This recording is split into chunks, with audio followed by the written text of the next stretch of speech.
Bueno, bienvenidos. Esta es la clase 2 de la unidad 2, las lenguas en la Argentina.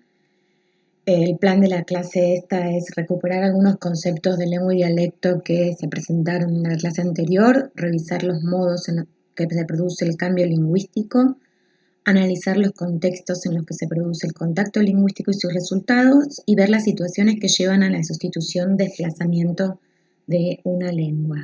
Las lecturas principales o la lectura principal para esta segunda clase es el texto de Sensabela, Las lenguas indígenas en la Argentina, ¿sí? Y lo que vamos a empezar a tratar de recuperar de la clase pasada son, en primer lugar, la distinción entre lengua y dialecto o variedad. Acuérdense que Sensabela señala que la lengua es un conjunto de variedades que comparten en un alto porcentaje de propiedades léxicas, gramaticales y fonológicas, y un dialecto es una de las variedades de una lengua particular. Romain, en cambio, distingue entre la lengua como a lo que llama una variedad autónoma, ¿sí?, que es equivalente a la variedad estándar, y el dialecto como lo que llama una variedad heterónoma o subordinada a la lengua estándar. En la idea de Sensabela, tanto las variedades heterónomas como la variedad estándar o la variedad autónoma forman parte de lo que es la definición de lengua y simplemente son dos tipos de dialectos.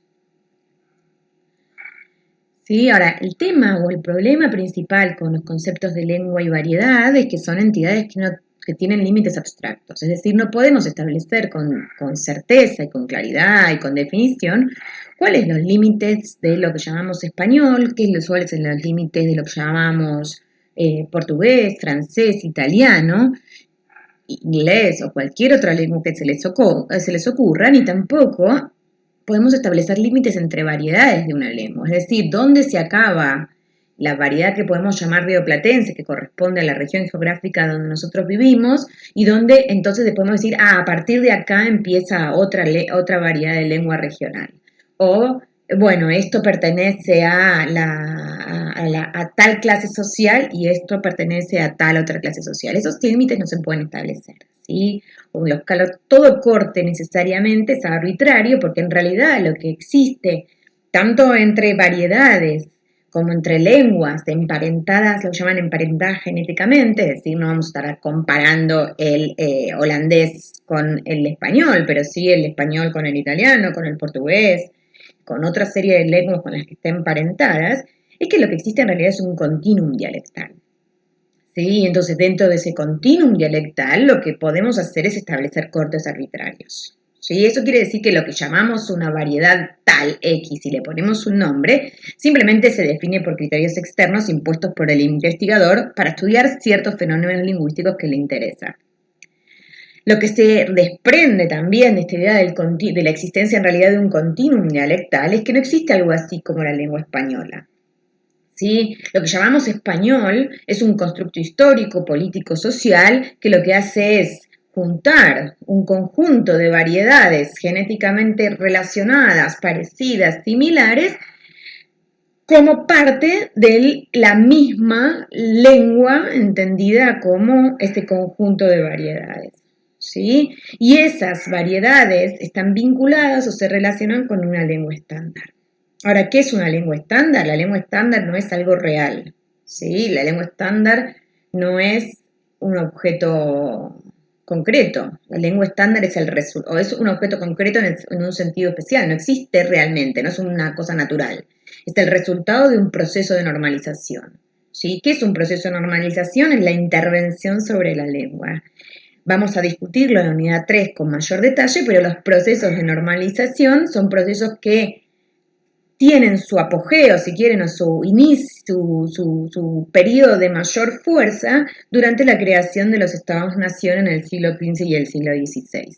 La idea de los Estados-Nación es la idea de la unificación de un cierto territorio con un Estado y con una lengua. ¿Sí? En el caso del español, en el siglo XV, posteriormente, coetáneo, ¿sí?, al descubrimiento de América y a lo que llama la llamada reconquista de la península, ¿sí?, se instala el Estado español centrado en Madrid y se instaura la lengua castellana, la variedad castellana, ¿sí?, que se hablaba en la corte como la lengua estándar. Eso lo que hace es, dice Romain, chupar, y Sabela también, ¿no? Hacer que todas las variedades que están alrededor de esa variedad estándar se vayan acercando a ese polo atractor. Ahora, en una misma comunidad coexisten múltiples lenguas, múltiples variedades. Incluso un mismo individuo monolingüe, es decir, un individuo que solo habla, por ejemplo, yo, ¿sí? Su lengua materna, que es el español, coexisten múltiples variedades de lengua.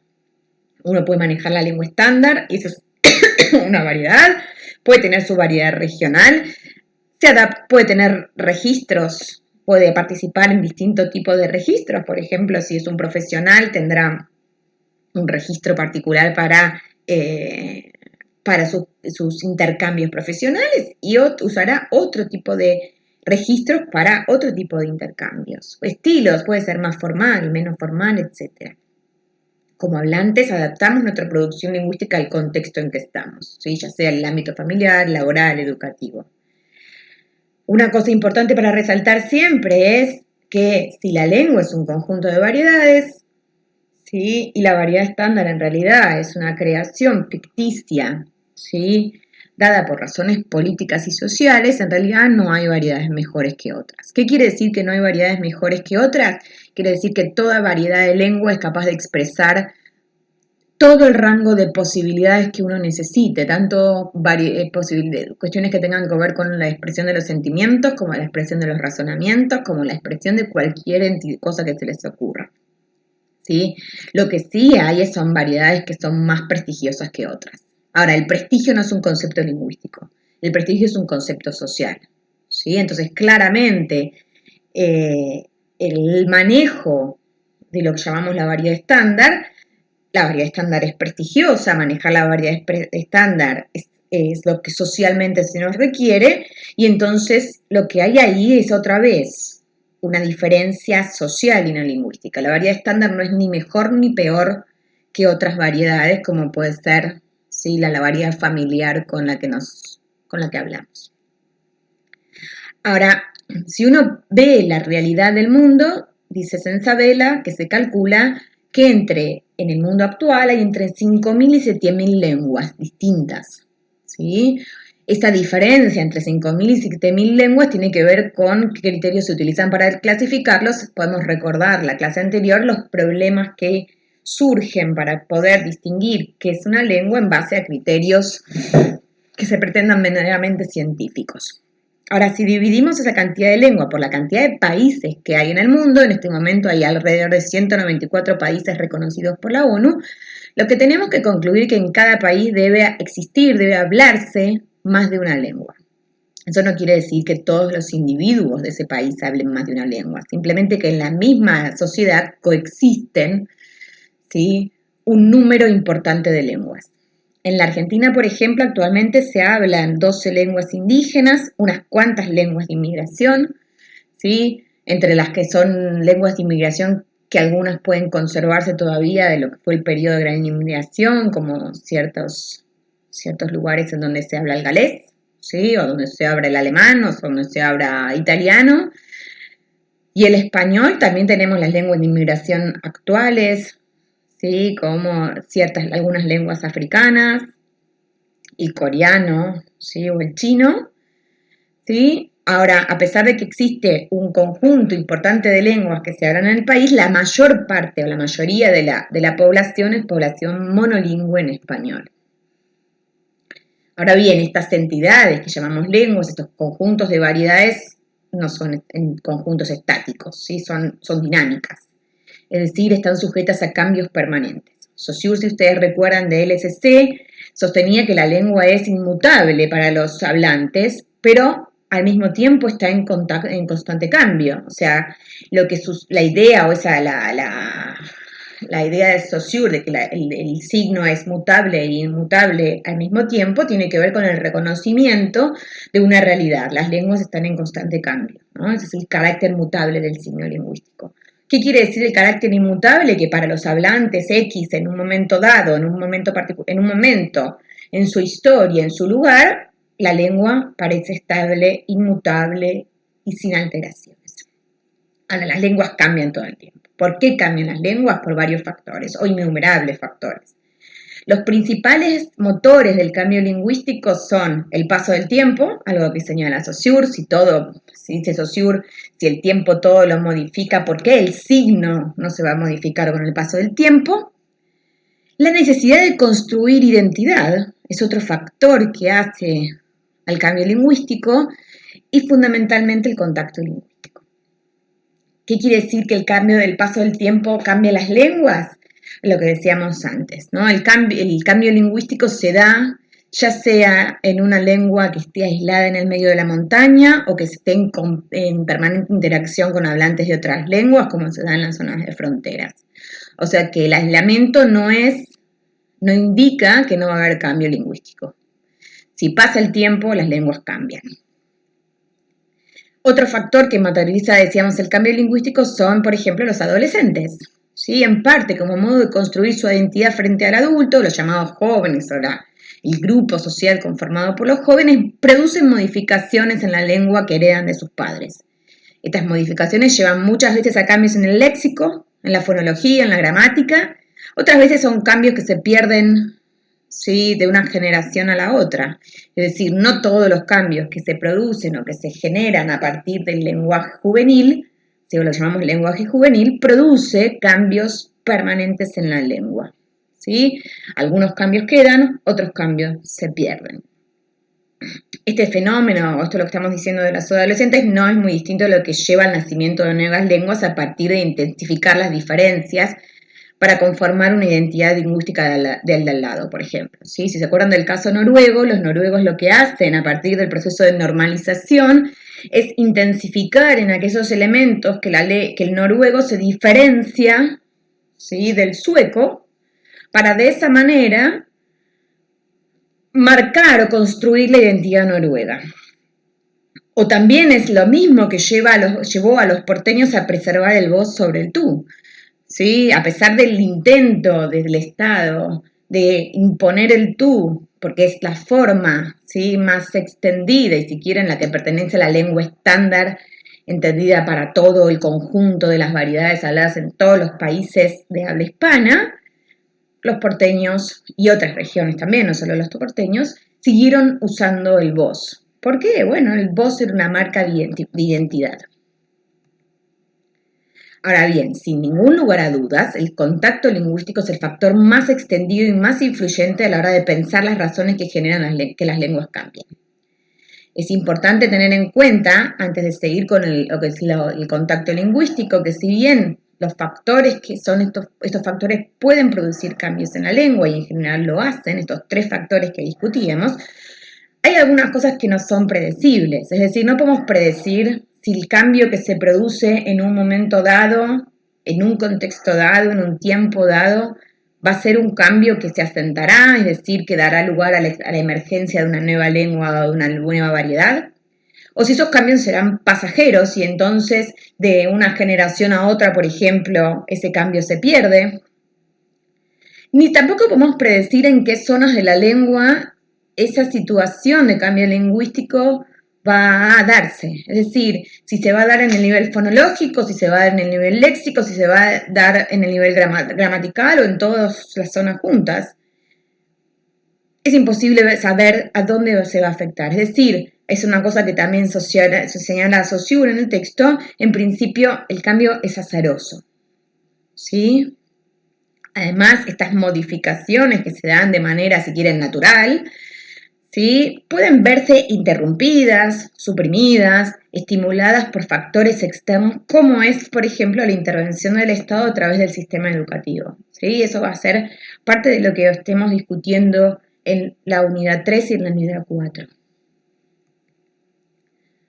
Ahora, ¿cómo se produce el contacto entre lenguas? ¿Sí? Dice Sensabela, cuando personas hablantes de distintas lenguas o variedades de lenguas interactúan en un ámbito geográfico común, se produce una situación de contacto.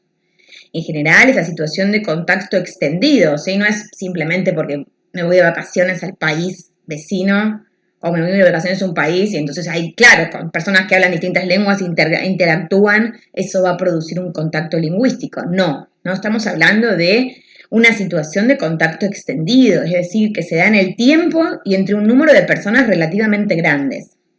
¿Sí? Requiere, dice Sensabella, también de otro factor, que es la existencia de hablantes que puedan desempeñarse en las dos lenguas, o más lenguas, depende de cuántas lenguas estén en la situación de contacto. Es decir, requiere de la existencia de hablantes bilingües, que será tema de lo que trataremos en la próxima clase. ¿Sí? Según Sensabella, en nuestro país hay 3 tipos de zonas geográficas prototípicas en las que se produce el contacto lingüístico. Uno son las zonas de frontera, la segunda son las zonas rurales con población indígena y las terceras son las grandes ciudades. Veamos un poco con más detalle lo de las zonas de frontera. ¿Sí? Nuestro país limita en el oeste con Chile, en el norte con Bolivia, Paraguay y Brasil, y Uruguay en un pedacito, ¿sí? Sacando de lo que es la intermediación con el Río de la Plata, hay una zona en la que Argentina limita con Brasil y Uruguay al mismo tiempo. ¿Sí? En este conjunto de países de lo que estamos hablando se hablan 2 lenguas imperiales, el español y el portugués, y unas cuantas lenguas indígenas. Quizás de las más extendidas sean el quechua, el guaraní, ¿sí? Las más extendidas territorialmente, ¿no? Y poblacionalmente también. En estas zonas limítrofes, en las zonas de fronteras, hay muchos hablantes bilingües. Por ejemplo, que hablan guaraní y español, que hablan quechua y español, que hablan portugués y español, o que son trilingües y entonces hablan español, portugués, guaraní, por ejemplo, ¿no? Para señalar algunos casos que se me ocurren. El resultado de estos contactos extendidos son variedades del español, variedades del portugués, variedades del quechua, variedades del guaraní, distintas a las que se hablan en otras zonas de Argentina o en otras zonas de Bolivia, en otras zonas de Brasil, en otras zonas del Paraguay. ¿Sí? Entonces, no es el contacto lingüístico no es unidireccional, no es que una de las lenguas se ve afectada y la otra no, sino que las 2 lenguas, a partir de la situación de contacto, emergen variedades distintas de esas lenguas.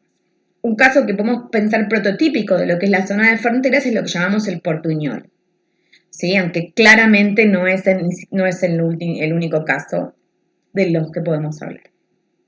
En realidad lo que uno puede decir es que las fronteras lingüísticas no coinciden con las fronteras geográficas, ¿no? Ese es otro tema que uno podría poner en discusión, ¿no? Estábamos hablando de zona de fronteras, las fronteras son fronteras políticas, ¿sí?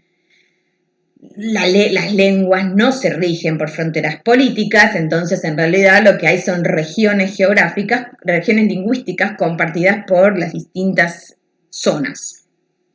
Otra situación, dice Sensabella, en donde se produce el contacto lingüístico en la Argentina, es en las zonas rurales con población indígena. ¿Qué es esto? ¿Sí? Antes de que llegaran los españoles a América, en estos suelos estaba poblado, había un número importante de pueblos indígenas distintos que tenían sus propias lenguas. ¿Sí? La influencia de estos pueblos en relación con las variedades de español dependió de muchos factores, entre ellos los económicos, los geográficos y también los poblacionales. Es decir, si se usó a la población indígena para llevar a cabo proyectos económicos, como fueron, ¿sí? En la zona mesopotámica, por ejemplo, ¿sí? Con los guaraníes, o la explotación minera en el noroeste. ¿Sí? También dependió de la extensión geográfica de los pueblos, ¿sí? Los incas eran un pueblo, un imperio, ¿sí? Se extendieron largamente por gran parte de lo que es la zona noroeste argentina, ¿sí? También los guaraníes tenían una gran extensión en todo el territorio, ¿no? Y entonces tanto el quechua como el guaraní tienen gran influencia sobre lo que fue la conformación del español americano, ¿sí? Y particularmente lo que fue la conformación de las variedades de español en el noroeste y en la zona del litoral. ¿Sí? Y si bien es cierto que actualmente los hablantes de lenguas indígenas se han reducido mucho, hay zonas como Corrientes, donde todavía la población guaraní es una población muy extensa, o zonas como el noroeste, ¿sí? El NOA, donde la influencia del quechua sigue siendo muy grande. ¿Sí? Eso lo vamos a ver con un poco más de detalle cuando veamos el texto de Vidal de Batini, pero estas zonas rurales, rurales y a veces también de ciudades, con grandes cantidades de población indígena, son zonas en donde se produce el contacto lingüístico, ¿sí? En donde otra vez el español, el guaraní y el quechua se ven mutuamente influenciados. Digo español, guaraní y quechua, pero podemos pensar o podemos hablar de otras lenguas indígenas que también se ven afectadas, modificadas, influenciadas, cambiadas, ¿sí? Por la coexistencia o el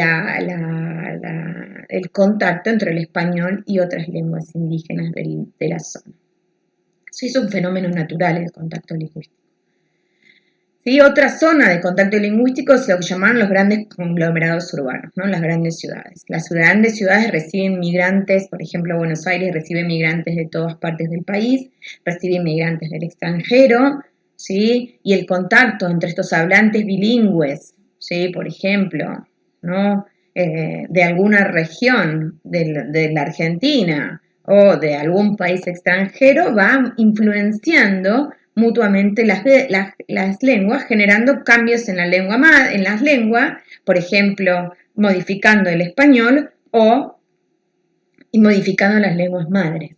¿Sí? Si uno piensa, por ejemplo, yo puse ahí el caso del italiano, lo que fue la gran influencia de italianos durante finales del siglo XVIII, principios del siglo XX, ¿no? Las grandes oleadas inmigratorias en donde el italiano fue tan predominante, produjo una situación de contacto extendido que dio lugar a un español distinto, ¿sí? Al de otras partes de la Argentina, por ejemplo. Pero no solamente modificó el español, también modificó el italiano de los que venían.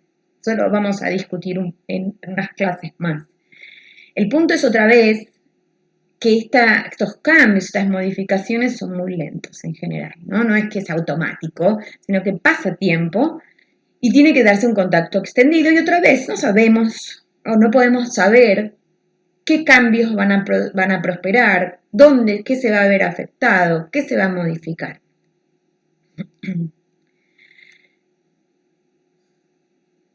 Ahora, esto yo decía, la situación de contacto es una situación regular, normal, parte de la historia de la humanidad y por lo tanto las lenguas humanas han ido cambiando, se han ido modificando en parte por las situaciones de contacto. Ahora, hay distintas formas en las que se pueden dar las situaciones de contacto. O bien pueden ser situaciones de contacto pacíficas, ¿sí? Por ejemplo, a través del comercio, ¿sí? La necesidad de comerciar es una de de intercambiar productos ha sido uno de los motores, ¿sí? De las situaciones de contacto, o también se puede dar por motivos violentos, ¿sí? La conquista territorial y económica da lugar, ¿sí? O da lugar a situaciones de contacto de otra manera distinta.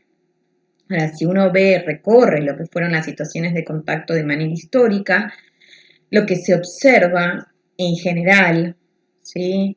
Es que la lengua propia no se abandona de un día para el otro. No se reemplazan lenguas por lenguas más modernas. No hay lenguas, lo que decíamos antes, que sean más aptas que otras para la vida en cierta comunidad. Es decir, el abandono, la sustitución de lengua, el desplazamiento de una lengua se da por razones externas. No estamos hablando de la modificación que sufre nuestra propia lengua en una situación de contacto, sino de dejar la lengua con la que nos criamos para empezar a utilizar una lengua nueva. Entonces, ¿qué es lo que pasa? Las lenguas son una de nuestras primeras marcas identitarias. ¿Sí? ¿Qué quiere decir esto? Que nos reconocemos como parte de una comunidad porque compartimos la misma lengua, mucho antes de que entendamos, por ejemplo, los límites políticos o la conformación de un Estado. ¿Sí? Si uno ve un niño sabe que pertenece a cierta comunidad y distingue, por ejemplo, cuando escucha, no sé, un dibujito que está doblado al español peninsular, que eso no es lo suyo. Entonces, ¿sabe de límites políticos? No. ¿Sabe de conformación de países? No, no tiene la menor idea. Ahora sabe que esa lengua no es la suya. ¿sí? Entonces la lengua es una marca identitaria. Dejar entonces la lengua de uno es dejar parte de nuestra identidad. ¿Sí? Entonces lo que uno ve, insisto yo, es que abandonar la lengua de manera individual, ¿no? De manera grupal, ya sea consciente o inconscientemente, la lengua de uno, lo que llamamos la lengua materna, que es la lengua con la que nos criamos en la infancia, se da por razones externas a la lengua misma. No hay razones lingüísticas por las cuales alguien deje de hablar su lengua, sino que son razones externas, por ejemplo, la prohibición de su uso. Por ejemplo, la estigmatización de los hablantes. Entonces, en ciertos contextos políticos, pensemos por ejemplo en la España franquista, se prohibió el uso, ¿sí?, del gallego, se prohibió el uso del catalán, se prohibió el uso del vasco. ¿Sí? Eso generó un proceso de desplazamiento de la lengua, en donde los hablantes dejaban de hablar gallego, dejaban de hablar vasco, dejaban de hablar catalán en pos de hablar el castellano. ¿Sí? Eso fue minando la cantidad de hablantes de estas lenguas. Posteriormente o posfranquismo, estas lenguas se fueron revitalizando, pero la prohibición del uso es una de las razones por las cuales se abandona individual o grupalmente la propia lengua. La estigmatización de los hablantes también es un factor importante. Si los hablantes de, por ejemplo, quechua, sienten que, o pensemos en lenguas más minoritarias, ¿no? Los hablantes de mocoví, por ejemplo, una lengua indígena de la zona chaqueña y de la zona de Santa Fe.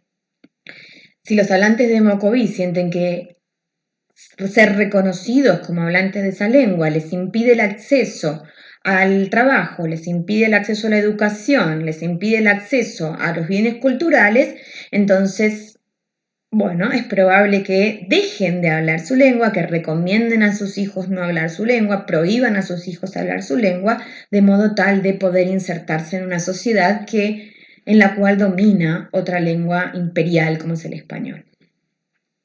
Sensabella entonces habla de 3 casos históricamente típicos de sustitución de una lengua por otra. Una es la aparición de una nueva lengua como resultado del contacto extendido en el tiempo, ¿no? Que es un caso, digamos, lo que va sucediendo. La otra es la emergencia de una lengua nueva rápidamente en contextos especiales de necesidades comunicativas, y la otra dice que es la que actualmente es la más común, es la sustitución gradual de una lengua por otra. El caso primero, el de la aparición de una lengua nueva como resultado del contacto extendido en el tiempo, el caso típico es la creación o la conformación de las lenguas romances o románicas, ¿no? El italiano, el español, el portugués, etc. Si uno piensa en la conformación de estas lenguas, el latín, ¿sí?, se extendió por gran parte de Europa como lengua oficial del Imperio Romano, al mismo tiempo que el Imperio Romano iba extendiéndose por la zona europea. ¿Sí? Durante muchos siglos el latín, la lengua del imperio, ¿sí?, fue la lengua de la cultura, la lengua de la escritura, ¿sí?, la lengua oficial, la lengua con la que había que establecer las comunicaciones oficiales. Durante muchos siglos más, muchos siglos después de que cayera el Imperio Romano, el latín siguió siendo la lengua de la ciencia y la religión.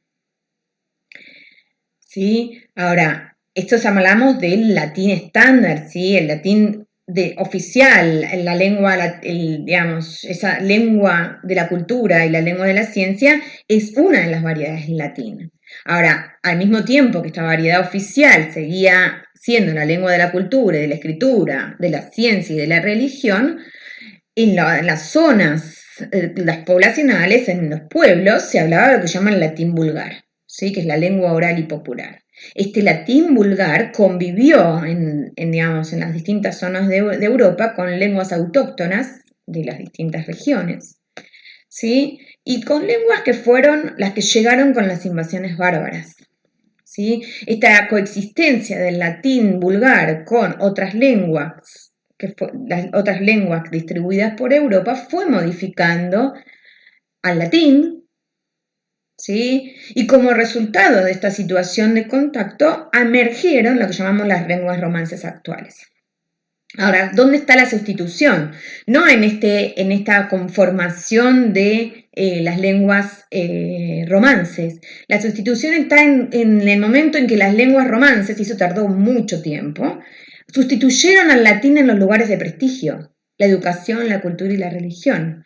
Paulatinamente, la educación en la universidad se empezó a hacer en las lenguas romances, la cultura empezó a producirse en las lenguas romances, la religión empezó a predicarse en las lenguas romances. Entonces, esta es una situación de sustitución en la que las lenguas romances sustituyeron al latín. Insisto, una cosa es el cambio lingüístico, lo que fue convirtiendo el latín vulgar en las lenguas romances, y otra cosa es el hecho de sustituir el latín en ciertos ámbitos por las lenguas romances. Este hecho, esta sustitución del latín en esas instancias de la alta cultura, si quieren, hizo que actualmente el latín sea una lengua muerta. No hay hablantes de latín. El latín ya solamente es una lengua de estudio, para estudiar el latín, digo. El otro caso del que habla Sensabela es la emergencia de una nueva lengua rápidamente en contextos especiales de necesidad comunicativa, lo que se llaman los pidgins y los creoles. ¿Qué es esto de pidgin y creoles? Bueno, el caso prototípico de un pidgin es el caso que se dio durante los siglos XVII y XVIII, ¿sí? Momento del auge del tráfico de esclavos para plantaciones, por ejemplo, en toda fue la zona de Centroamérica principalmente, ¿sí? El sur de los Estados Unidos y muchas zonas, ¿sí?, de islas. Pero el caso de Centroamérica y la que es la zona norte de América del Sur son casos donde se dio esta situación de plantaciones de algodón, plantaciones de tabaco, plantaciones de cacao, ¿sí? Ahora, ¿cómo funcionó esta creación de estas grandes plantaciones? Bueno, las grandes plantaciones lo que hacían era mezclar esclavos provenientes de distintas regiones de África, es decir, gente que hablaba distintas lenguas. El objetivo era claro, el objetivo era evitar que esas personas se comunicaran y pudieran de esa manera organizarse. Entonces, en una misma plantación convivían, ¿sí?, individuos hablantes de distintas lenguas africanas con el dueño, el hacendado, ¿sí?, que hablaba una lengua imperial, sea el inglés, sea el francés, el holandés, el español principalmente. En esos contextos de necesidad comunicativa, las personas tienen que comunicarse, necesitan intercambiar, necesitan poder establecer afectos, necesitan, sí, un montón de necesidades alrededor de la comunicación. Esta necesidad comunicativa dio origen a lenguas que se desarrollaron en un lapso en un lapso de tiempo brevísimo, que son lo que llaman pidgins. Los pidgins son una variedad de lengua que característicamente tiene un léxico pobre, ¿sí?, ligado a la situación comunicativa, ¿sí?, y el léxico es básicamente de origen imperial, entonces los distintos pidgins tienen su léxico predominante español, predominantemente inglés, predominantemente portugués, esa es otra lengua que dio origen a los pidgins, predominantemente holandés, y una sintaxis y una fonología inestables que son propias de las diversas lenguas negras o africanas que coexistían. Los pidgins se caracterizan por su falta de independencia del contexto comunicativo. ¿Qué quiere decir eso? Que en un pidgin no se puede hablar de una situación hipotética, que en un pidgin no se puede hablar de una situación futura, que en un pidgin no se puede hablar de una situación pasada. ¿Sí? Están ligadas totalmente al contexto comunicativo. Ahora, lo maravilloso que se sucedió, ¿sí?, más allá de lo horroroso de la situación social, lo maravilloso que sucedió en esos contextos fue que los hijos de estos esclavos que hablaban pidgin para poder comunicarse unos con otros desarrollaron una lengua completa, igual que el español, igual que el portugués, igual que cualquiera de las lenguas imperiales. ¿Completa en el qué sentido? Una lengua con un léxico rico, con una sintaxis rica, estable, completa, una fonología estable, una morfología, es decir, la conformación de las palabras totalmente desarrollada de una generación a la otra. Los hijos de los hablantes de pidgin son lo que llaman hablantes de creol. Y el creol ya es una lengua con las mismas propiedades que todas las lenguas humanas. Por eso Romain en un momento habla de esta situación como una situación de laboratorio, ¿no? Fue como un laboratorio natural en donde vemos cómo opera la adquisición de las lenguas en los seres humanos. En los casos estos que estamos hablando, ¿por qué estamos hablando de sustitución de lenguas? Porque las lenguas africanas fueron sustituidas primero por el pidgin y posteriormente por los creoles, ¿sí? Que se constituyeron en las lenguas populares de esas regiones. Algunos ejemplos de creoles, si quieren pueden después buscarlo tranquilos en sus casas. El papiamento es una lengua basada en el español, el palanquero también, el jamaiquino, ¿sí? Una lengua basada en inglés. Son algunos de los ejemplos de lenguas creoles, resultados de estas situaciones situaciones extremas de necesidad comunicativa. Pero la diferencia esencial entre un pidgin y un creol es que el pidgin es una variedad defectuosa, si quieren, que tiene reducida, pobre. En cambio, el creol es una variedad en la que se puede expresar absolutamente lo mismo que se puede expresar en una lengua como el español. El último caso, que es el caso que Sensabela dice que es el caso que actualmente es el más común, es el caso que se da regularmente, es que algunas lenguas son sustituidas por otras de manera gradual. ¿Sí? Volvemos un poco a la cuestión de los estados-nación. Cuando se establecen los estados-nación, sí, los estados-nación europeos son del siglo XVI, siglo XVII, pero después tenemos la conformación de los estados-nación americanos, etc. Se oficializa, se convierte en oficial una de las variedades territoriales, lo que lleva necesariamente a la debilitación de las otras lenguas. En el caso de Francia, por ejemplo, posterior a la Revolución Francesa, se elige el parisino como la variedad de prestigio, como la variedad oficial que se va a constituir en la lengua, es decir, a partir de esa decisión estatal, el parisino va a ser el francés. Y eso lo que lleva es al debilitamiento de las otras variedades que se hablaban en el resto de la zona comprendida en Francia.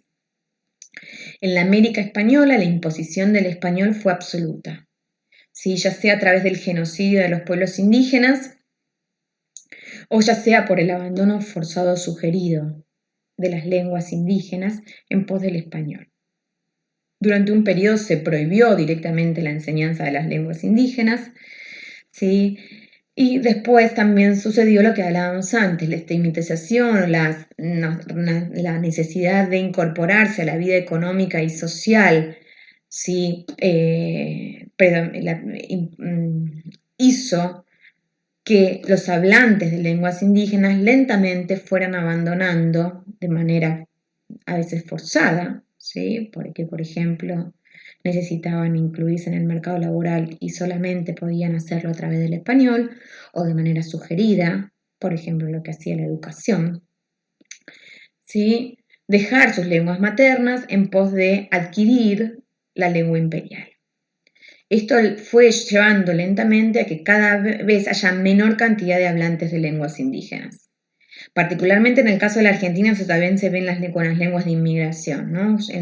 Hablábamos antes del periodo de la gran inmigración, durante ese periodo vinieron hablantes de francés, hablantes de portugués, hablantes de gallego, hablantes de distintas lenguas de la península italiana, hablantes de un montón de lenguas, de árabe. Sin embargo, los hijos de esos inmigrantes fueron solo hablantes de español.